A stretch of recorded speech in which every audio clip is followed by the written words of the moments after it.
Hello everyone, welcome to my YouTube channel Paul's point. और आज हम पढ़ने वाले हैं about eugenics and eugenic movement के बारे में।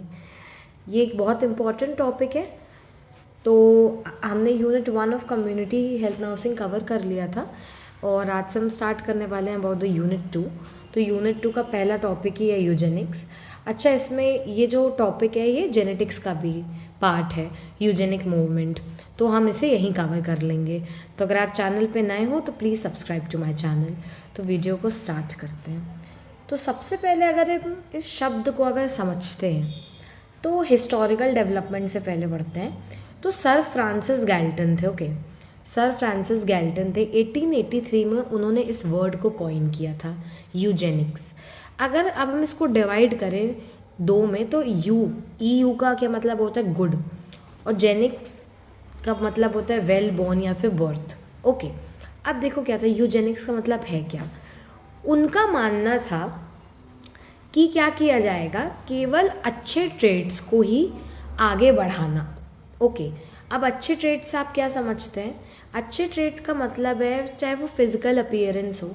मान लीजिए उनके अकॉर्डिंग अच्छा ट्रेड है फेयर कलर, लंबी हाइट, काले बाल। तो उनका मानना था कि एक इंडिविजुअल उसी के साथ रिप्रोड्यूस करेगा, उसके साथ ही मेट करके प्रोड्यूस करेगा एक बेबी जिसमें ये डिज़ायरेबल ट्रेट है। इससे क्या होगा, जो ऑफस्प्रिंग होगा यानी कि जो चाइल्ड प्रोड्यूस होगा उसमें ही यही ट्रेट्स हमें देखने को मिलेंगे। और यही ट्रेट्स मिलेंगे तो सब लोगों में एक जैसे ट्रेट्स होंगे, अच्छे अच्छे। और उनके अकॉर्डिंग जो बुरे ट्रेट्स थे, जैसे कि डार्क कलर हो गया या फिर डॉर्फिज्म हो गया, कोई भी चीज़ जो उनके अकॉर्डिंग वो कंसिडर करते थे एज अ अनडिज़ायरेबल ट्रेट, वो होगा ही नहीं क्योंकि मेटिंग हो ही नहीं रही उन लोगों के साथ। तो ये एक बहुत ही ज़्यादा डिस्करेजिंग प्रोसेस थी।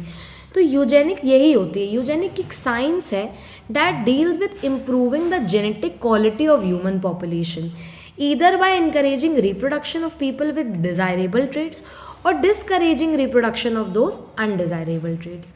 इसका यही मतलब है कि इसमें ऐसी साइंस थी, एक ऐसा मूवमेंट था 1883 में कि इससे हम क्या कर रहे थे, जो जेनेटिक क्वालिटी थी ह्यूमन पॉपुलेशन की, हम उसे इम्प्रूव करना चाह रहे थे। कैसे? या तो केवल उनके साथ ही रिप्रोड्यूस करें जिनके पास वो डिज़ायरेबल ट्रेट है, या फिर डिस्करेज कर देना उन लोगों के साथ रिप्रोडक्शन करना, उनके साथ मेटिंग जिनके पास ही अनडिज़ायरेबल ट्रेट्स हैं। तो ये था यूजेनिक का असली मीनिंग। अब दो टाइप के यूजेनिक होते हैं और थे। एक है पॉजिटिव यूजेनिक। पॉजिटिव यूजेनिक से हम समझते हैं रिप्रोडक्शन को उन लोगों में प्रमोट करना जिनके पास जेनेटिक ट्रेट्स हैं डिज़ायरेबल, यानी कि जो चीज़ें हमें चाहिए उनके साथ ही रिप्रोड्यूस करें। Encourage the career of desirable genotype for parenthood, जिनमें वो डिज़ायरेबल जीनोटाइप प्रेजेंट है जिसके कारण हमें अच्छी ट्रेट्स ऑफस्प्रिंग में डेवलप होने के चांसेस हैं, उनके साथ ही रिप्रोड्यूस करना, उन विमेन के साथ करना जिनमें वो डिज़ायरेबल ट्रेट है, चाहे अब वो लंबे बाल हो, चाहे वो फेयर कलर हो, चाहे वो कोई भी मेंटल एबिलिटी, कोई भी एस्पेक्ट हो ओवरऑल हेल्थ का, या फिर ओवरऑल कोई भी ब्यूटी हम बोल सकते हैं उसके रिगार्डिंग हो, तो उन्हीं लोगों के साथ रिप्रोड्यूस करना, that is the positive Eugenix.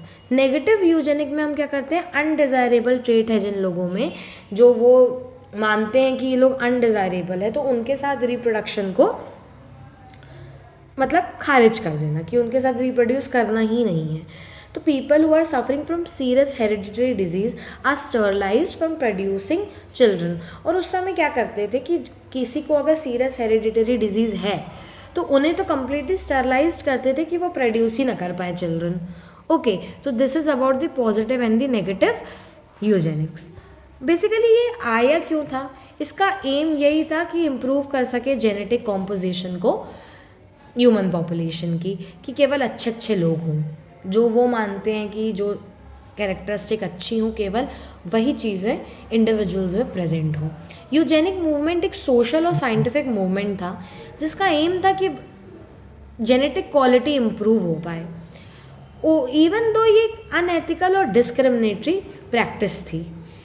तो ये एक बहुत ही बोलना चाहिए गंदी प्रैक्टिस थी, अनएथिकल थी, इसका कोई सिग्निफिकेंस नहीं है। तो ये बहुत ही इसलिए अनएथिकल और डिस्क्रिमिनेटरी इसको प्रैक्टिस बोली गई है, बिकॉज ये बहुत हद तक लोगों को डिस्क्रिमिनेट करता है on the basis of looks and everything. Objectives क्या थे यूजेनिक मूवमेंट के? यही कि अच्छी ट्रेड्स हो फ्यूचर जनरेशन में, अच्छे लोगों के साथ हम करवाएं तो अच्छे ऑफस्प्रिंग प्रोड्यूस हो, जनरेशन बाय जनरेशन अच्छे वैसे ही जो ऑफस्प्रिंग हो डेवलप हो, जो अनडिज़ायरेबल ट्रेट हो वो देखने ही ना मिले। ये रिड्यूस करता था जेनेटिक डिजीज़ और डिसेबिलिटी को, जैसे हमने बताया कि जिनको कोई हेरिडिटरी डिजीज़ थी तो उन्हें अलाउड ही नहीं था कि वो रिप्रोड्यूस कर सके, तो ऑब्वियसली उसका रिस्क क्या हो जाएगा, कम। प्रमोट करता है ये रिप्रोडक्शन को among people with desirable traits. Control और एलिमिनेट करता है traits like undesirable by society like mental illness, disability. तो ये सारे इसके ऑब्जेक्टिव्स थे। एडवांटेज और डिसएडवांटेज क्या है यूजेनिक का हेल्थ में, पहले हम उसे समझते हैं हम।